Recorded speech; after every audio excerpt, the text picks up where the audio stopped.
Hello, the doc is in and welcome back to another chapter of Jujutsu Kaisen, chapter 227. Last chapter, we have Gojo pulling off what was previously thought to be outright impossible, of him face-tanking a full-on domain, and not just any domain, Sukuna's domain, slashes and all, cleaves and dismantles, straight to the face, and he's living. Neck getting chopped off, but him healing his neck as the cut goes through to keep himself from dying. It's really real. Also getting pressed in real time, domain slashes, plus getting squabbled at by Sukuna. And then, not only that, but somehow reversing the pressure onto Sukuna and possibly, don't know for sure, as of last chapter, dismantling Sukuna's domain. It's the fight continues to thicken. All right, that's all I gotta say. And in Gojo we trust. I also say that. Anyway, so that's all for last chapter. Let's get into this one. So this chapter starts off pretty much right where we left off, and we cut back to, I wouldn't say the peanut gallery, but to our boys looking on into the fight, and they're basically discussing the fact Gojo also doing something previously thought impossible, of him reverse curse, basically healing his burnt out technique after using his domain, which last chapter was a big part of the issue, which besides the fact that he's in a domain expansion, he also didn't have his technique until the very end of the chapter, where he basically just outright heals his burnt out technique to be able to use it again and shoots Sukuna right in the face. Right. And so Yuta and Kusakabe kind of discuss it a little bit, as Kusakabe is, once again, very knowledgeable. We actually get a line about that, but I'll get to it when I get to that. But Kusakabe, being very knowledgeable, he's like, is that even a thing? And Yuta is basically like, yeah, it seems like that's what he did. I mean, he kind of goes, and Yuta gives like a little bit example of what curse technique burnout should be likened to. And he's basically like, I didn't think that was possible, but I mean, it's Gojo, so I guess he literally just did it, so who am I to deny that it's possible? And so then we cut back to Sukuna and Gojo, and this, I wouldn't say they're sizing each other up at this point, but they're talking a little bit, setting up, and immediately domain expansion again. They're just hopping right into it. Not only that, but also, if you were concerned and or interested in the idea that Gojo would maintain his scars, he just doesn't. They're just gone. At first I thought, when I saw it, like when they're doing the domain stuff, I was like, oh, is that like a error? Did they forget to draw on the scars? Nope, he just heals them up. So no lasting damage from the attack of the domain, but moving on from that, right? So everybody's looking on, and you got Kusakabe and everybody kind of giving their little comments, and immediately everybody's like, dang, he's gonna use his domain again? Isn't this gonna be the exact same situation that happened last time? And Choko's basically like, nah bruh, it's not that simple. He's not stupid. All right, he's gonna if he failed once, he's not doing it the exact same way again. He's not insane. So as they explain, basically what he's going to do, or what he does, is that he basically makes the binding route to make the outside of his barrier stronger and the inside of his barrier weaker, therefore making it so that then the inherent advantage that the open barrier had over the closed barrier basically is null and void, or at least going to be slightly circumvented / defended, versus when previously Sukuna could just outright beat Gojo's domain because he just destroyed the outside barrier, even though inside they were equal. Right. From there, Gojo says, let's take it from the top. And they begin boxing. Sukuna goes in for a grab on Gojo's leg. Gojo's able to release his leg from Sukuna's grasp and then goes for a counterattack. But Sukuna's able to dodge it. Well, is able to block it. And then Sukuna gets a couple of little tags off on Gojo. And he's like, wait, hold on. You're able to touch me. Hold. You're able to use domain amplification with domain expansion? Mind you, the last time we saw domain amplification we were under the impression that that was basically like an alternative to domain expansion, and Gojo's basically comes to the conclusion that like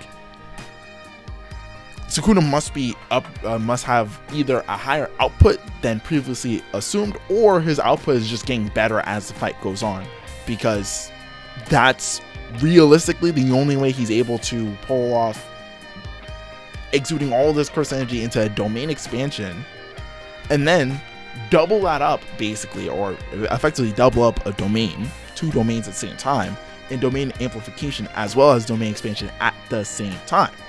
The only drawback to this being that he can't use his curse technique, and well, you know, let's see how that goes. Anyway, so the fight continues. Gojo goes in for a fest. He's basically like, it doesn't matter. Who gives a shit? And they continue to go back and forth. Sukuna dodges, Gojo dodges.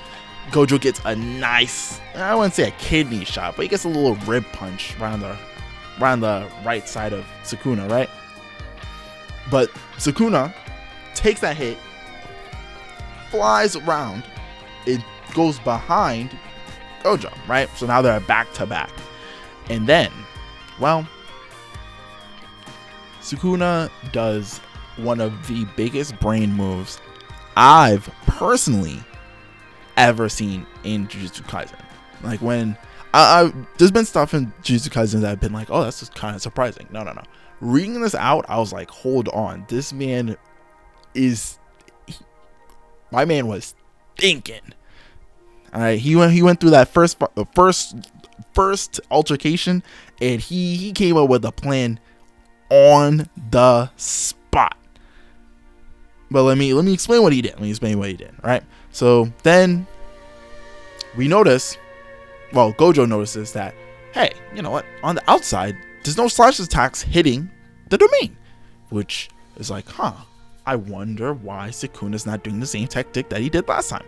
Well, we find out that Kenjaku, our favorite brained guy, has explained to Sukuna how to circumvent unlimited void from Gojo, right? And so Sukuna has also changed his domain just the same way Gojo has. What he has done is that he's completely eliminated his guaranteed sure hit attack in Gojo's domain, in exchange increasing the range of his his malevolent shrine outside of Gojo's domain, and increasing the power of the slashes outside of it as well. Therefore, meaning that he once again breaks Gojo's domain, and Gojo is back in the same spot he was in, well, 1 chapter ago. You get the idea. Point is, Gojo is I won't say he's fucked. He's getting slashed, and it seems like, Sukuna's like, hey, I got the upper hand once more. You're finished.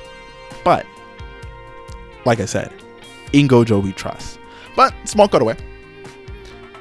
We come back to the domain room, right? And so, everybody's like, whoa, things are getting a little sweaty. We weren't expecting that. We were not expecting Sukuna to be just as fast on his feet as Gojo was.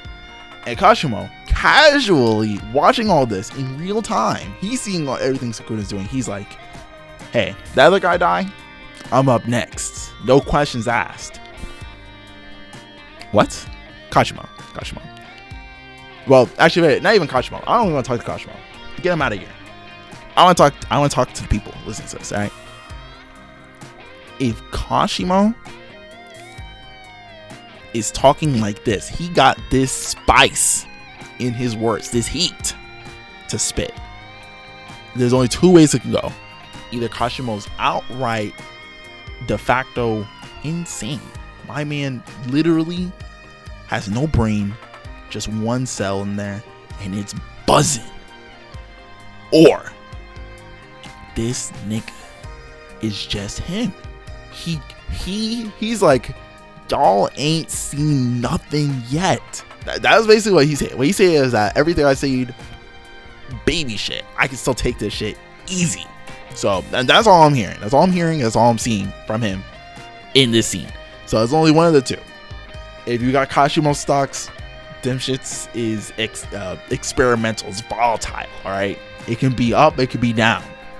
I don't know. I'm buying into it though. I don't know. I feel like Kashimo got that dog in him. We've seen him fight. We haven't seen his technique.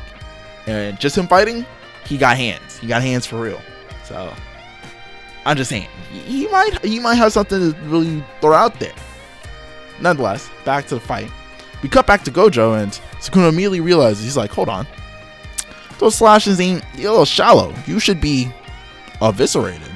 Or at least looking a little bit more worse for wear like 2 chapters ago. And Gojo's like, not bad, right? And he basically explains, well, we actually find out from Kusakabe, which I'll talk about the line from Kusakabe real quick. But the thing that a certain Naobito used, that is a secret technique, falling blossom emotion to be exact, that basically is a anti-domain technique. It's the one that like goes around your body rather than being like a barrier, a pseudo barrier. Instead, it's like literally, it's kind of like domain amplification around your body, but anti-domain amplification. But for domains, not domain amplification. It's a weird way to explain it, but basically it's like an aura. You create an aura that defends him from domain stuff. It's not as definite as the regular barrier thing that he used last chapter, but it also makes it so that then it basically uses less curse technique and requires less of his focus. Therefore, he can still heal while, taking a little bit of damage while using the technique. So overall, it ends up being pretty good. But I think it's Panda or somebody basically mentions how Kusakabe just casually knows this apparent secret technique, given Panda knows it as well. But it is interesting that this entire time, this commentary, Kusakabe has been literally on point with everything. Now, given he's not perfect, he's not as strong as Gojo or Sukuna, so they can just pull things quite literally out of their ass that they can do that basically break all of Jujutsu Kaisen, all of the Jujutsu logic.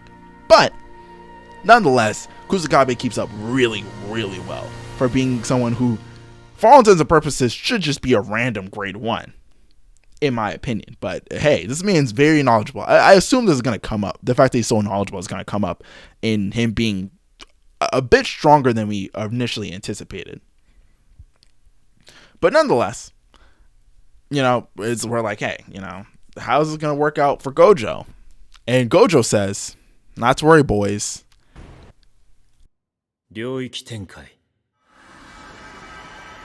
Domain expansion. What the fuck? Did you 3? How we already had 3? I know last chapter niggas were predicting that, like, oh, they're mentioning the fact there's gonna be multiple domain expansions in this fight, so I'm probably gonna see another one eventually. This chapter, we're gonna see one now. I'm like, okay, that's kind of crazy, but it didn't really go well for Gojo. I wonder how he's gonna get out of this one.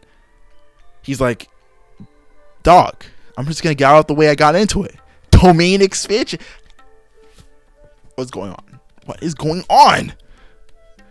But yeah, he pulls out the domain expansion and he just makes it huge, bigger than Sukuna's radius of his domain expansion.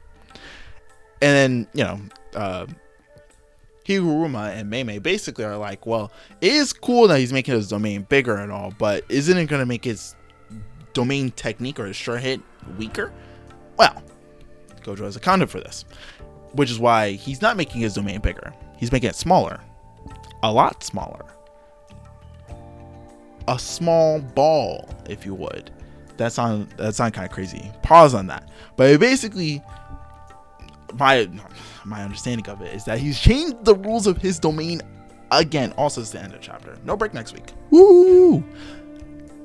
My hypothesis is that Gojo has taken his domain, right? Changed the rules again.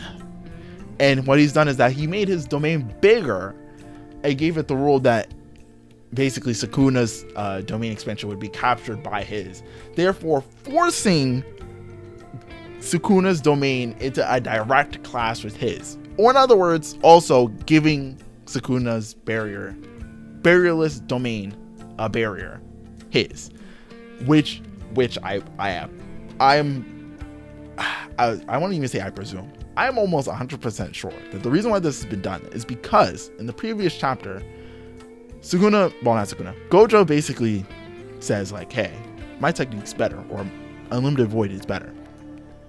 The suggestion of this, and what has been kind of like theorized in the community, but I feel like I personally pretty well agree with this idea, is that Gojo compares his sure hit versus Sukuna's, and he came to the conclusion that Sukuna's sure hit is worse than his because Sukuna's is basically just a bunch of slashes, which for the average person or anybody who's demonstrably weaker than Sukuna is instant death. But someone who's on his level, as we've seen, can simply just outlast it. Gojo's, on the other hand, is effectively like a genjutsu. Like, it's a mental attack. It's mostly meant to stun rather than kill. And so because it's meant to stun, you can't really block it. It's information. It's not a physical attack. Because it's meant to stun, that means you can get the hit off instantly, because it's a sure hit, as long as, the stipulation about, like, can't be touching, all that stuff, right? Without those stipulations, from there, we say, well, Sukuna gets hit. He's stunned. That's a free hit right there. A good one, too, because he's stunned. Which might be why Gojo's then forcing Sukuna into a direct domain clash. Oh, wait. Hold on. It's theory in real time. Sukuna made the rule that his domain does not work inside Gojo's barrier. Gojo captured Sukuna's whole domain inside his barrier. Therefore, meaning, effectively, he circumvented Sukuna's domain. Therefore, meaning, this is the free hit. What I just said is what's happening right now. That is the free hit. I don't know. See, this chapter felt like it was going in Sukuna's favor, and it kind of felt like, damn. So is this going to be going on from now on? Like, Gojo's going to be playing back and trying to, like, he's going to get hits off, but it's always going to be in reaction to Sukuna's moves. Nah. Next chapter, I'm saying it right now. Prediction from the doc right here, right now. Next chapter is going to start off with Gojo getting a nasty hit in. Absolutely disgusting hit in.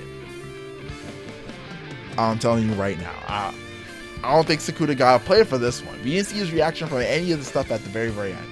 I don't think Sukuna has a plan for this one. I don't think he's ready. Will he be able to get a reaction? For sure.